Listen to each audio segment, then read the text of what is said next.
Hello, everybody. This is Shahryar Shigagi. I'm a director of master's program at Technology Management at Columbia University, professor of practice. And I wanted to welcome you from, I think, all over. We have various audiences from different parts of the world and here in the States from different regions. I'm really excited that we are having this session today to discuss a very hot topic related to AI and cybersecurity with such an amazing set of panelists that I'll go through introducing them to you in a few minutes. Again, thank you for your time, and I hope that we can have a productive discussion on this topic. I'm really excited to have three great panelists, each bring their own experience and perspective um, to this conversation. Two of them from the top consulting firms, McKinsey and Deloitte. And then, of course, we are excited to have one of our top faculty members of the program, um, Lauren, to also be part of this conversation. And then once we go through the quick introduction from each one of them, then we'll obviously start the discussion. So with that said, maybe Shima, you want to go first? Thanks, Shahryar. Hi, everyone. My name is Shima Musavi. I'm a senior manager in Deloitte cybersecurity practice, more than 15 years of experience in leading global cybersecurity strategy and cybersecurity transformation engagements across different industries. I've previously served as the global head of cyber threat intelligence program and the head of cyber AI programs for the firm. And prior to joining Deloitte, I've also led the system engineering and product security practice for General Motors and Pratt & Whitney in Canada. It's really my pleasure to be here with you today, and I'm looking forward to our conversation. Great. Thank you so much, Shima. And Lauren? Hello, everyone, and welcome. It's nice to see so many of my past students as well as future students for our upcoming AI course this fall semester. So thank you for joining us today. I'm really honored to be a part of this panel. I have been fortunate to have a diverse career in cybersecurity, data, and AI, working at different organizations such as NASA, SpaceX, and JP Morgan. In the discussion today, I look forward to the intersectionality of those disciplines and those industries and how we can merge AI and cybersecurity into how we can change the world and certainly protect the world. Thank you. Thank you, Lauren. Great to have you on our team. And Daniel. Daniel is one of the Top Gun McKinsey cybersecurity experts, and I was fortunate to have him on some of the other previous panels. So I'll let Daniel to introduce himself. And thank you for that introduction. It's really great to be here and truly seeing participants from around the world, especially saw somebody from India on the line. So really, really exciting. My background, I've been working in cybersecurity and technology risk and resilience with the last 15 years, most recently with McKinsey. Serve clients around the world, financial services, critical infrastructure, electric utilities, also a number of public sector organizations. And lately, the conversation has very much been on AI and how do I think about AI when it comes to cybersecurity? What are the trade-offs and benefits? And how do I think about it from a risk standpoint? And fun fact is I've got two sisters, both of which went to Columbia, one Columbia Law School and the other Barnard. But you didn't say where you come from. I graduated from my master's degree from MIT, but maybe I'll be back with Columbia and get another degree at some point. It'll be fun. Sounds great. Yeah, so definitely excited to have you guys on the panel. And, we wanted to kind of start the conversation related to AI and adoption of AI in various industries. Cyber threat landscape has been evolving, as we know, for the past so many decades. That's actually one of my areas of focus. But now with AI, it's changing faster, obviously. There are a lot of organizations that are generating significant value and leveraging AI, and recognizing that this technology will obviously shape the future. But at the same time, they're also discovering that AI could expose them to a fast-changing universe of risks and ethical pitfalls. So, the speed and scale of AI-enabled applications can be both good and bad for defenders, security, risk management programs. And, we all also know, having been in this field for at least cyber side for a while, that to defend against AI-enabled attacks, traditional and foundational controls are still a must-have. I always talk about that in terms of importance of not thinking that we throw away what we've built out, but we have to work with AI in terms of leveraging that on top of the stack.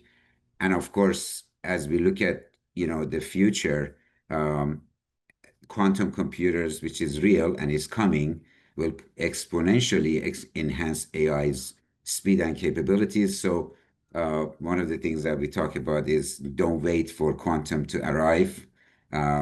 Start to build out your strategies. So speaking of strategies, what I like to do is open up the discussion on, first, based on your experience, which you bring it from your own different industries and setup. Can you take us through your experience of what you're seeing out there in organizations in terms of AI adoption? Because at the end of the day, we want to understand the what AI, besides what we hear all the time with generative AI and whatnot, what is actually happening in industry when it comes to AI? What applications do you see that are more mature in this space? So anybody can take that if you like, please. From a generic perspective, I think that we have emerged from AI as an experiment or experimentation with AI, and the suggestion that AI is everything and everywhere, to being a bit more disciplined and controlled for how to apply AI where it matters. Where can we optimize and deliver value? Where can we reduce risk and save lives? And so I think that there's a lot more intentionality now on the use cases where AI is applicable and often where AI is not. So I appreciate the maturity that we are seeing across different industries that our company serves, which is energy, space, as well as the defense systems. And an example I can share about that is one of our customers in energy has applied AI to their asset maintenance. And the result has been a reduction in safety and downtime, which has yielded approximately 30% of reliability for their particular systems. So again, that's very quantifiable, real tangible results that our customers are seeing.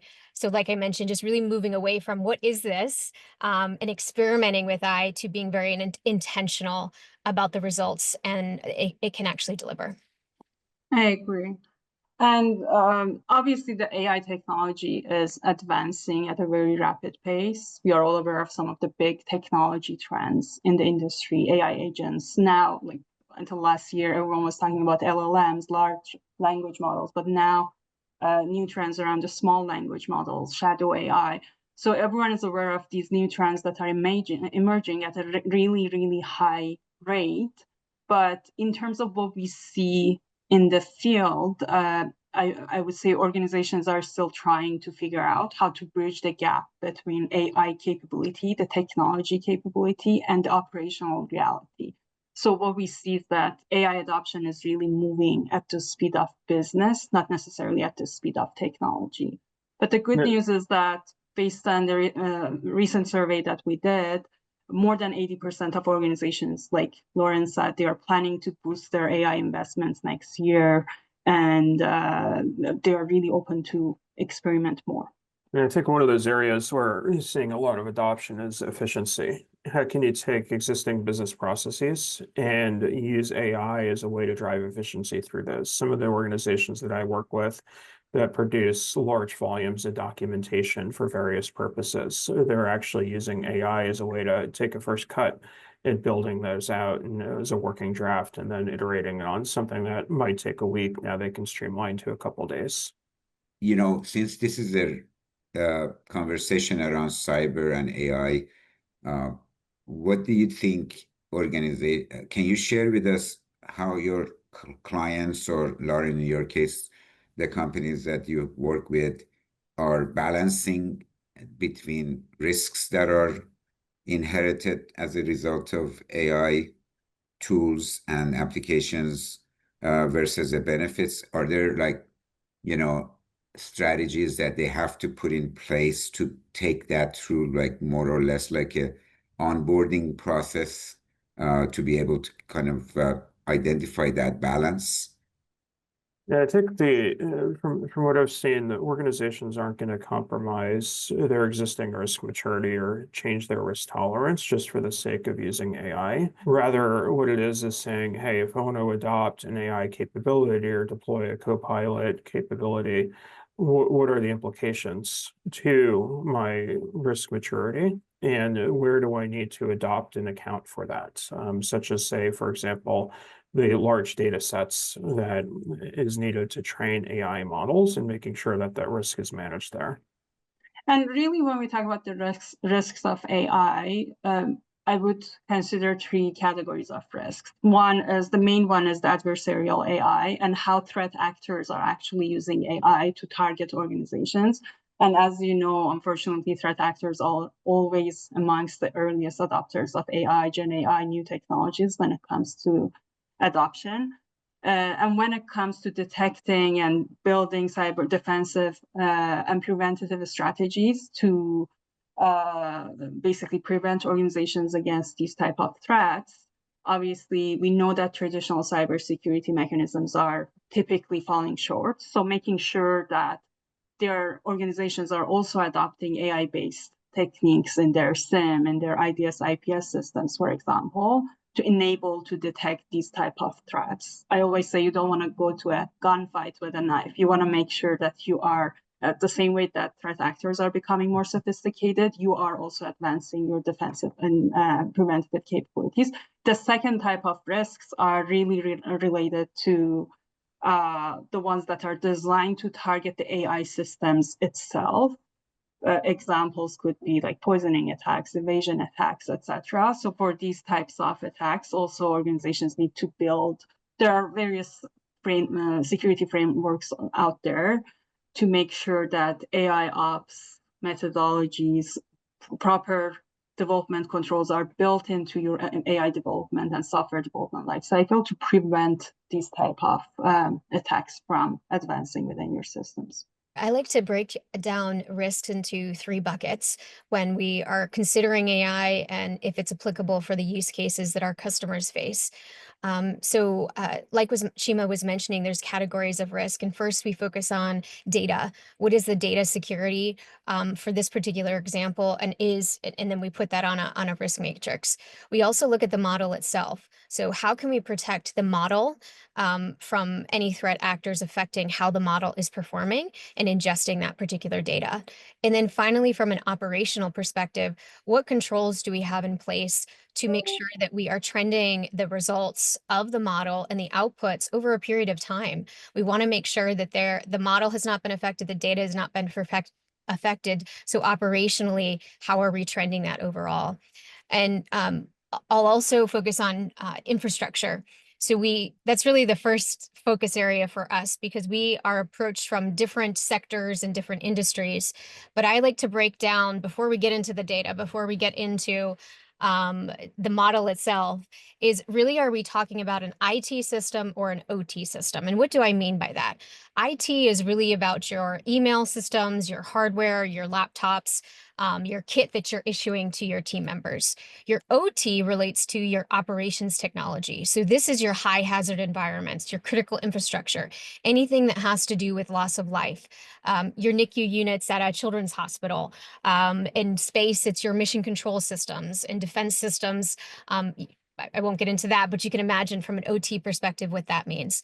And that really starts to drive if AI is even applicable, given the threat landscape that AI sometimes introduces. And then also makes decisions around, do I want to use an open source AI model from a vendor, or do I actually want to bring this in-house? And this will be a localized model that where I will apply AI and that I control as my organization. So those are really critical, because when we're dealing with, again, that OT environment, often we're going to make decisions where we would not outsource that to a third party. Because when we're dealing with loss of life scenarios, when we have to operate within milliseconds of time, we can't create that dependency or any latency with ingestion of data into a model to make a decision. So that's a bit complex. I like to take of things as an ecosystem when I'm advising or evaluating some of the use cases. And I think Daniel was right to say, let's not just do AI for AI's sake, right? We really need to be intentional about the questions, how we break into those categories of data, model, and ops, and then segmenting that into either IT or OT use cases. I agree. And I think that, from an OT perspective, for going back many years ago, they were obviously very lockdowns and pretty much from a standpoint of risk management perspective, we didn't have to worry too much about it because of it was more or less locked down. But in recent years, you're right. I mean, with industrial control systems integrating with a lot of IT stuff, OT, IT coming together, now you're opening a lot of vulnerabilities potentially. So if you look at the standpoint of and maybe just on yeah, that point, you might not install an AI capability directly in an OT environment. You might choose not to do that. You might choose to install it instead in the IT environment. However, you also know to realize that the system that you've installed it on the IT environment might be technically separate and isolated from the OT environment, but it could actually have business implications that then affect the OT environment. So for example, if you've got a billing system or a scheduling system that you install Gen AI on, that could have a corresponding impact on, say, how much of fuel you might be shipping in an OT environment, or how much gas or electricity you're transporting. So just think about those cross-organizational implications, both from a technology and a business standpoint. Yeah, I know. So Shima, you touched on a few sort of potential AI types of attacks, like adversarial AI or data poisoning or different types of AI threats. If you take a step back and compare it to 10 years or 5 years back, when AI wasn't in the picture as much on the offensive side, we've always, when I say always, I remember when I worked in Citibank in early or mid 2000s, we used AI as core part of our toolkit on the threat intelligence side. So we were very much relying on it to identify, on the anomaly detection. They did very well with the existing detective services that we had implemented. But now that we are looking at, AI from the offensive side, do we see like different attack vectors or things that are different that we have to worry about, and what are they?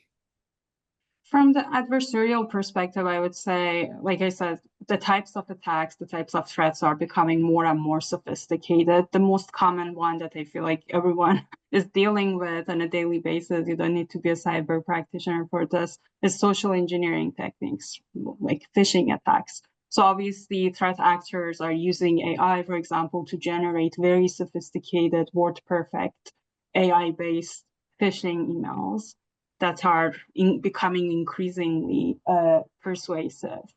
Or they're using large language models, for example, to develop malware codes that are more sophisticated than traditional ones.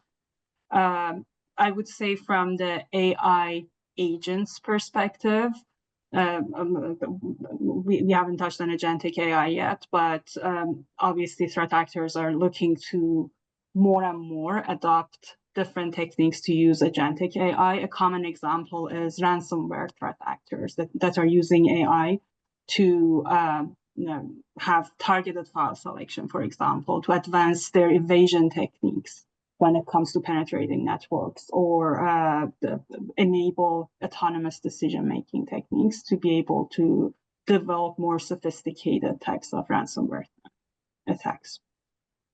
And for these sophisticated attacks, from a strategic perspective, since you work from cyber strategy, are strategies of CISOs or tech risk in organizations realizing that they need to enhance their strategies to go more sophisticated on the defensive side?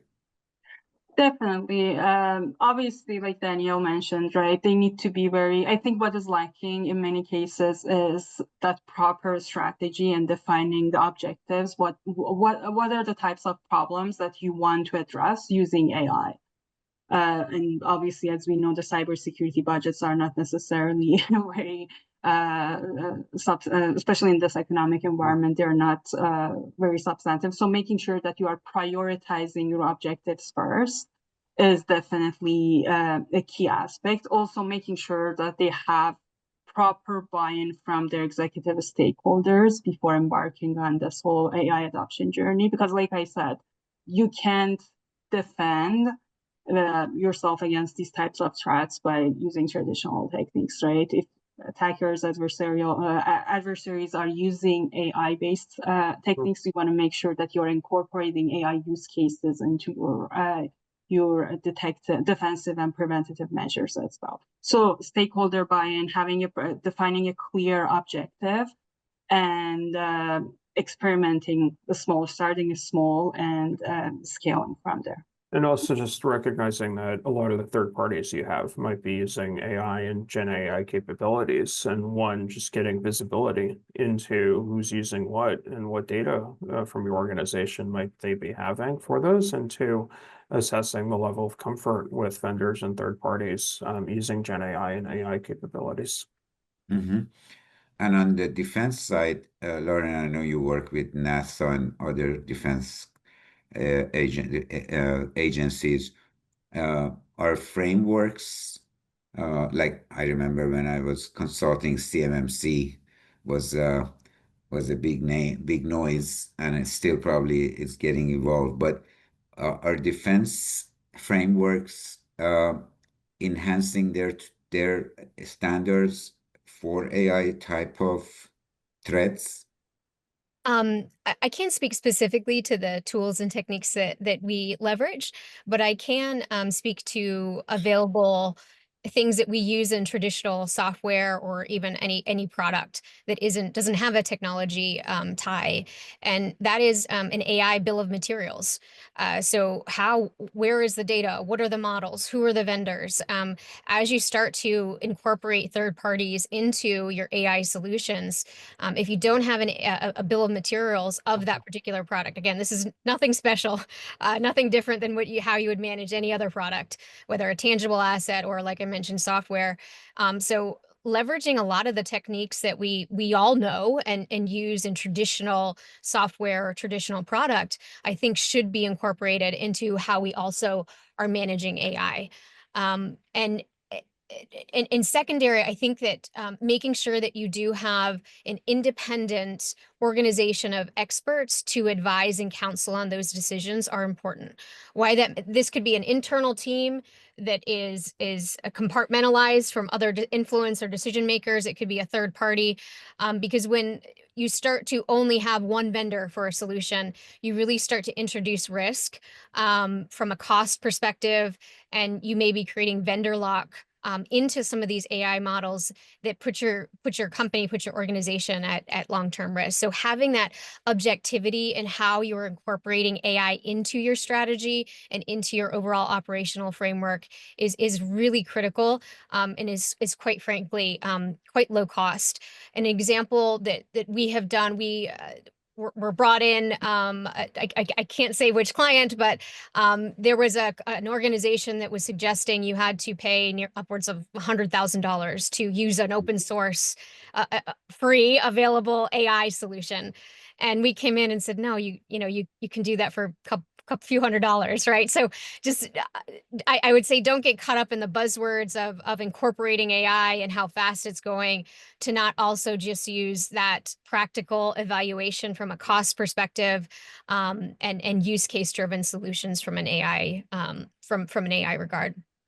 And knowing which, I want to go back to the types of attacks, if you don't mind, Shahryar, Sure. if we're okay on time. But one of the things that I think organizations have to be aware of from what's out there and available is autonomous reconnaissance. So that is a very real threat from a networking perspective, where AI is able to find at all your endpoints, where are those vulnerabilities at a much faster rate than we've ever seen before. And that is your systems, right? And if you've outsourced those systems, what are those vendors and how are they protecting against that are key questions that you will need to ask and incorporate into your decision making as a leader managing these systems. It's a very significant threat, and we continue to see it penetrating across all the industries that we serve. From an example of what may affect us as people walking or driving down the street, or some adversarial attacks that can occur when you're manipulating the data, the training data, as well as the models. And an example of that is autonomous vehicles, self-driving vehicles are quite prominent now, and will only grow. And they actually are using AI to interpret traffic signs. So they could, a model could be affected where a stop sign is interpreted as a speed sign, as a speed limit sign. And so that manipulation actually starts to get into some real threats to us as people, as we are intersecting technology, how we live our lives, and then AI managing that. So those are things to be educated, be aware of how these models can introduce attacks from an organizational perspective, but also in our day-to-day lives.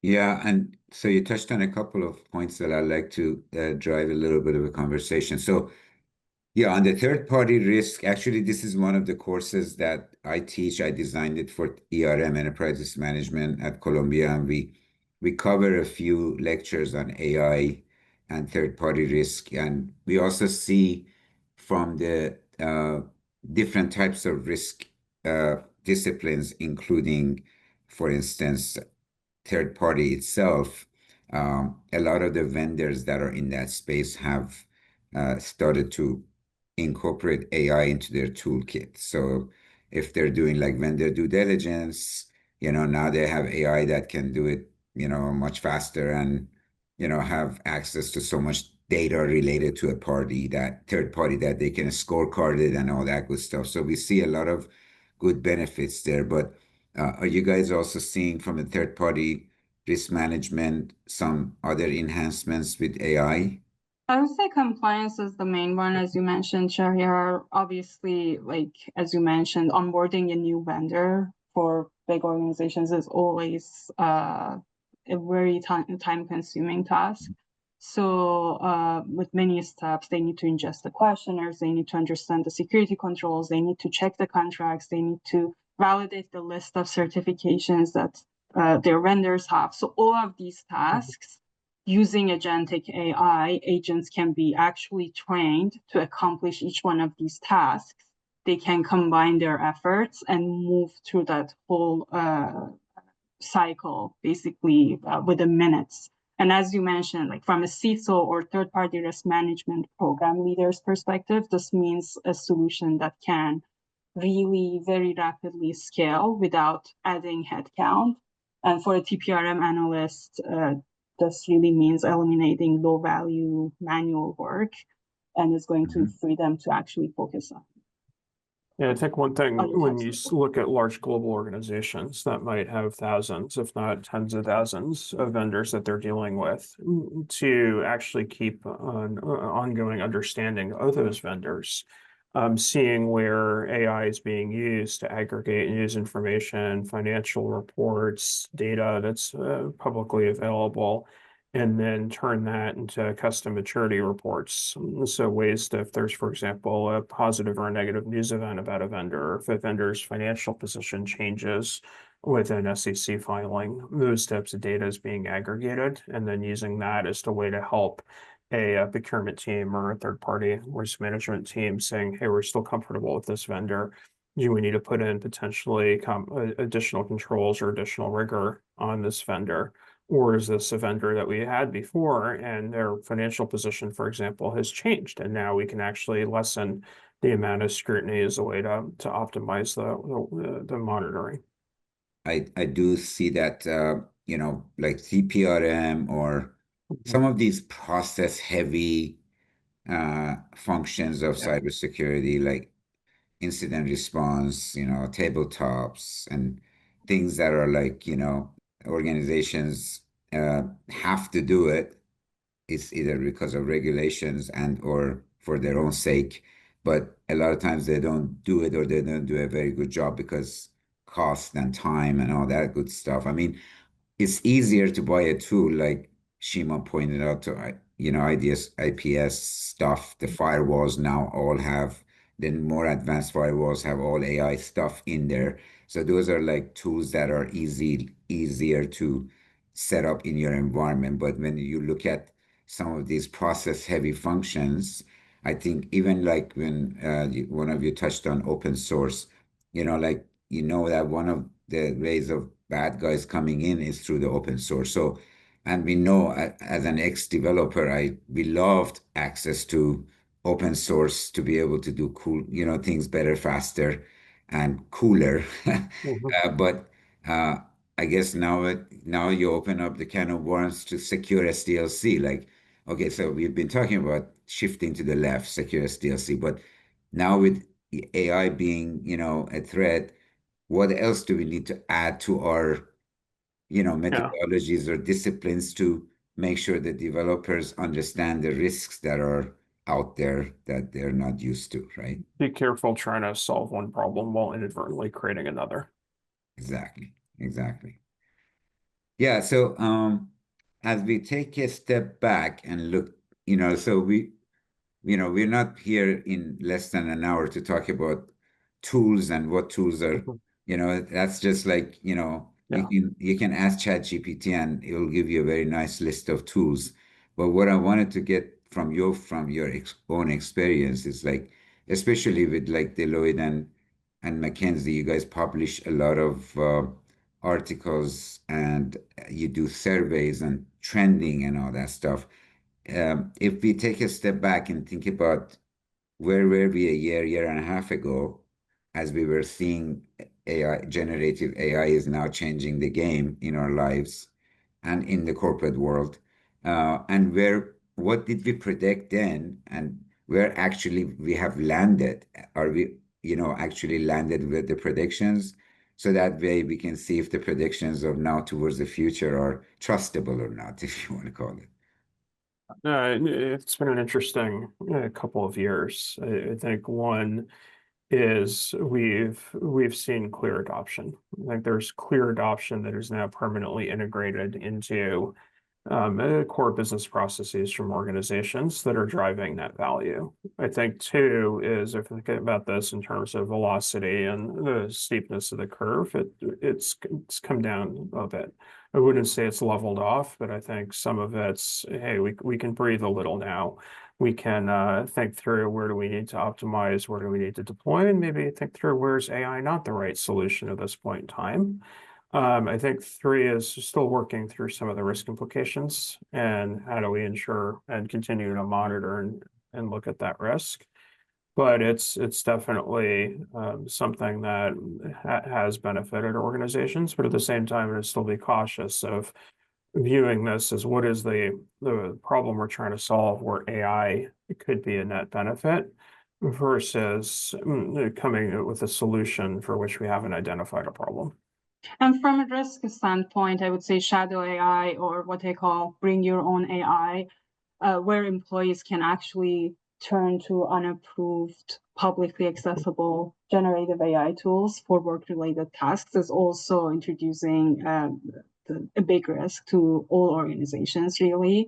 And what we see leaders do in the space is really working to develop clear guardrails and guidelines to enable their employees to experiment safely with these tools. So we know that they're starting to realize that banning these tools is not going to work, but not providing any tools is not going to work either. So they need to put proper controls in place to enable their team members more effectively.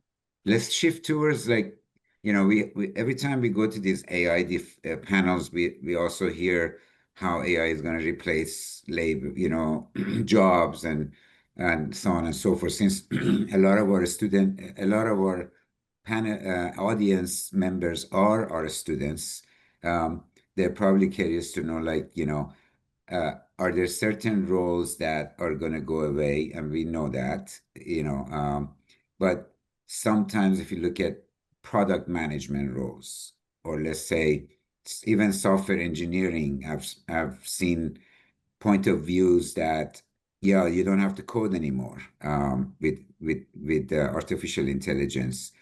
Does that mean we don't need software engineers anymore? And what does that mean? So if you guys can focus a little bit on the skill sets, shifting in the skill set requirements based on the industries that you have experience working with. I know I have a lot of experience with financial services, and I can tell you that, they're very conservative in terms of, bringing in some tool that ultimately is going to be trustful. It takes years of integration, adoption, compliance, and regulatory mandates, just a lot of checks and balances. So we still got a few more years to go before like big banks, adopt AI fully into a particular core function. But with that said, like, I just wanted to get a feel of other industries or things that you see from a labor market perspective. I will answer in a way. I'm not going to address job loss or job changes. I'll take it in a different way, Shahryar, and really the opportunity that it's creating for new jobs or solving new problems. I tend to focus on how can we serve a mission to solve a particular problem to bring it to an operational state. And what I found is AI has really opened the opportunity to solve problems that we didn't have the resourcing, we didn't have the capability, we didn't have the budget to be able to solve them. We knew what the problem was, but we just didn't have the tools and the mechanisms to get there. And so I think that it has invited an opportunity to supplement and enhance all of our brilliant engineers and the different professions that work in technology as an enabler, as an enhancer to solve even more problems. And I'll use space. We are looking at having humans live on the surface of Moon and Mars. We don't know how to solve a lot of those problems. So however we can couple our engineers and our scientists and other disciplines that serve in the space industry with tools that can help us solve these very difficult problems, I just I welcome it. I think that the more that we have programs like we have at Columbia in tech management and our course, a shameless plug for our AI class, and those tools, I think that it's just only enhancing humanity and being able to solve healthcare problems, financial problems, and then certainly some of the exploratory areas that we do from a space perspective. I agree. And like you mentioned, Shahryar, from the adoption perspective, we are still many years away of like full adoption. I would say there are various barriers for AI adoption when it comes to cybersecurity. We know that AI systems are heavily dependent on large volumes of high quality data. And in cybersecurity, we know such data can be very difficult to obtain. Also, AI can't easily integrate with legacy systems. There's a lot of work that needs to be done on that front to actually fully take advantage of AI in cybersecurity. And you also touched on trust. From the building trust perspective, there is still a lot of challenges when it comes to explainability of AI and reliability of it. So I would say AI is not expected to completely replace humans in cybersecurity, It can obviously be used for many tasks to automate many tasks for threat detection, case management, log analysis, some of the UEBA use cases, for example, with contextual analysis. But it can't fully replicate human skills when it comes to understanding unique context, for example, when it comes to ethical judgment or strategic thinking. If you view AI as a tool, a very powerful tool, at the end of the day, you still need people to use that tool. We all agreed that I use the word teammate. Now we have a teammate, right? That we can leverage.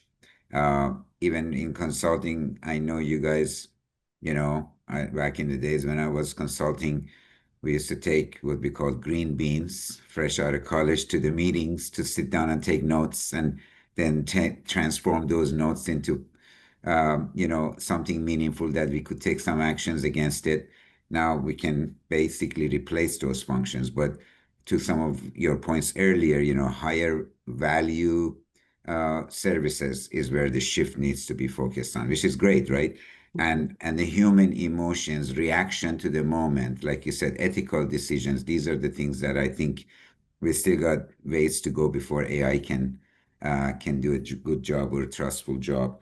But for sure, I hear that when it comes to AI, productivity enhancement, which means better improving our capacity to continuous, evolving demand, which is the name of the game, right? Like, the demand is not going anywhere. If we could, make things better, because we don't have backlogs, that's great, right? So, definitely it's something that we will see from that perspective. So I really don't lose too much sleep over, AI replacing the labor market in certain areas, obviously. Like I think, Daniel, you mentioned in one of our conversations, like, people still use library for different reasons, right? Uh, we do have traditional models that are still very applicable, but at a higher value kind of mechanisms. Let's just take a quick look at, and I'll let each one of you to say a few final words, kind of a key message leave behind at the end. But if we go and open up the Q&A, there's a set of questions that I'll just ask whoever wants to answer. How effective are AI models in identifying zero-day vulnerabilities? As far as I have seen in some of the tool sets, because a lot of, we look at a lot of tools as part of our program to see how it maps to, because we are applied school, so we always let students touch and feel different types of capabilities. From a zero-day perspective, obviously, just the piece on making sure that the gap is closed between deployment of certain patches or updates with what's needed to be applied to the environment, and also various communication that needs to happen in a more of a accelerated way. I have seen some tools that can actually address that a lot more efficient. So that's what would be my 2 cents on the zero-day vulnerabilities. Anybody else has any other? I agree with your point on the validation. For discovery, I'd still want a person. Exactly. And then the second one says, what are some of the challenges in training AI systems to detect sophisticated phishing attacks or social engineering? I think we kind of touched on this. Like Shimo pointed out, the phishing attacks are a lot more convincing because the feed into those attacks is much more than before, obviously, because of the speed and access to data. So are there any challenges that you guys seen out there in terms of detective systems to be able to catch the more sophisticated attacks? Obviously, when it comes to AI systems, I think data, regardless of what type of attack we are talking about, not having access to large volumes of high quality data is definitely a key factor. And in this case, like in terms of phishing attacks, obviously there are a lot of sensitivities around privacy when it comes to training AI models. So the quality of data and the sensitivity of data are definitely big factors, I would say. Mm-hmm. And the other part when it comes to phishing attacks and social engineering attacks in general is the training and awareness part. No matter how sophisticated your detection systems are, if like they go past by that, like obviously if your staff are not properly trained, there's always a high risk of falling victim to those attacks.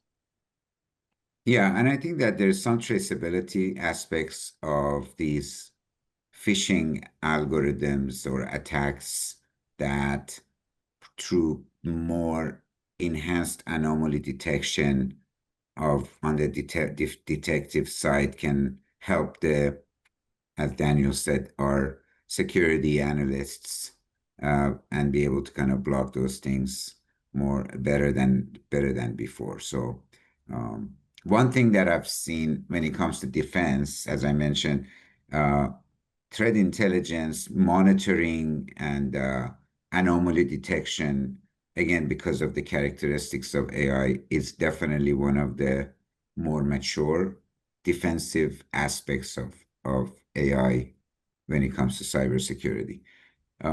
There's a question on how can AI enhance biometric authentication on systems while ensuring user privacy? I think the pointer on the user privacy is a matter of the temporal nature of the data. Is purge what you don't need after you're doing a validation. I mean, you see this with a lot of the biometric systems that you use today. It takes a picture, potentially uses AI to validate it against a form of ID you have, and then removes it. So it's a way of protecting privacy, but still being able to leverage AI capabilities in Gen AI. Mhm. Great. Next question is about SQL injection or cross-site scripting, the known popular problems. How can AI be used to detect and prevent web-based attacks using these types of vulnerabilities? If I'm using AI and deploying it to prevent cyber attack, I'd want to look at it from an intrusion detection perspective and something more holistic. So looking for anomalous behavior, something that shouldn't have occurred, rapid and multiple attempts. That's how I would deploy it. But welcome, Shima, your perspective. What about can cloud service providers use AI to ensure compliance and data security at scale? Sure, I would say sure. Yeah, that's what my answer would be. Yeah. Definitely because we are using more and more of it. I mean, the world of computing, as we all know, is moving towards the utility model. That's why cloud services are going to be, at least, for foreseeable future, the platforms that we are going to leverage. And that's where everything is centered in terms of pushing out, capabilities using a utility model. But at the same time, they're the ones that are putting a lot of focus on various compliance and when it comes to data security and privacy, that I think they would be in the best position at best to answer that. One more question about AI assistance. With AI assistance, we will need fewer people in cybersecurity in the next 10 years or more because hackers are getting more sophisticated. Thoughts on that? There's always a demand for people. I mean, the attacks are increasing, the attack surfaces are increasing. I would view AI as a tool that enables our excellent cybersecurity professionals to more effectively mitigate risk. I agree. And it's really all about AI and human integration. At the end of the day, AI can enhance case management, for example, threat detection and response capabilities. But at the end of the day, you need that human analyst to actually bring that strategic thinking, bring that ethical judgment to the game. If you don't believe it, find out from both of these folks if they're hiring or firing cybersecurity practitioners in consulting. Shima, you have a question pointed to you by one of our professors, actually, Corey Hirsch, related to audit. When an auditor requests that an organization under audit install automated data collection software to collect information for audit purposes, often the tools proposed are proprietary, so not fully known or vetted, with AI risks on top of legacy risks. Do you recommend declining such requests? I would say yes. And obviously, like, we need to know more about like the entire situation, but based on what you just described, I would say yes. The first thing that any organization needs to do before adopting or deploying new tools, AI tools within their organization, they want to make sure that they have proper due diligence in place. They have proper governance policies, for example, in place. They are using proper AI security frameworks in place to make sure that by adding that tool to their ecosystem, they are not introducing new risks. So until you do all that, yes, I wouldn't move forward with just the recommended tool. Right. And I don't know that, audit is very traditional, repeatable, and very conservative process. So I think that changes to that, although automation has been part of the game, but they're taking it more conservative approach from my perspective. I haven't been an auditor, but I've worked with them. Quickly on the last couple of questions before we wrap up. What I think we touched on this, but maybe you want to just pointed answer. What are some core skills that you look for from a graduating students to be proficient to help optimize efforts in order to excel in cybersecurity strategy role influenced by AI? It's a great question. I think still focusing on some of the fundamentals, having an understanding of the basics of cybersecurity, having an ability to understand technical concepts, having actually worked with AI and Gen AI capabilities and tools, but then also thinking about it from a business risk perspective. If I'm a chief risk officer, if I'm a CIO, if I'm a CEO, what is the impact to me? How do I think about it through that lens? And if you could think strategically, but also have the ability to understand and talk about the underlying technology, that's a powerful combination. Exactly. And it's all about, like I said, AI and human integration. So developing that human-centric leadership capabilities. We've all heard this. AI is not going to replace you, but someone that knows how to use AI might. So making sure that you are comfortable, you understand the strengths and weaknesses of AI, and you're comfortable working in an AI environment is definitely key. But both of your organizations and rest of the top consulting firms, as part of their college recruit, they pay a lot of attention to behavioral interview part of the equation. That's not going to change, right? Behavioral is still important, right? Definitely. Absolutely. How do you approach problems? How do you actually engage and work with others are absolutely critical ones. And the other point that I wanted to highlight, like AI or no AI, you definitely need to start working on your personal branding, building your relationships. So if you have established brand and if you have strong relationships, you're always in a good place to either start a new career or start a new role. Two more questions that I just want to quickly run through. One is related to regulatory landscape. Yes, it's changing. You just need to keep up with it because the guardrails are continuously evolving. Obviously, because of all the changes that is at the fast pace, the regulators are also looking at ways to establish the right reasonable, feasible frameworks that or requirements that would be imposed on different industries based on the risk appetite. So that's an evolving area. And I think one last question about how can we evaluate security of AI models themselves, especially considering risks like model extraction or reverse engineering? Well, from an evaluation or assessment standpoint, there are a lot of AI security frameworks out there, and there are very common components across these frameworks around, as you mentioned, securing the actual model, securing the data that is being used to train the AI models, securing the infrastructure on which this AI model is going to be deployed, and obviously the ethical considerations related to bias, judgment, etc. So there are some standard frameworks out there. Nest AI is one of them, for example. Google also have a AI security framework called SAFE that you can use to evaluate or understand the current maturity of your organization when it comes to developing secure AI models. Yeah, great. Thank you so much.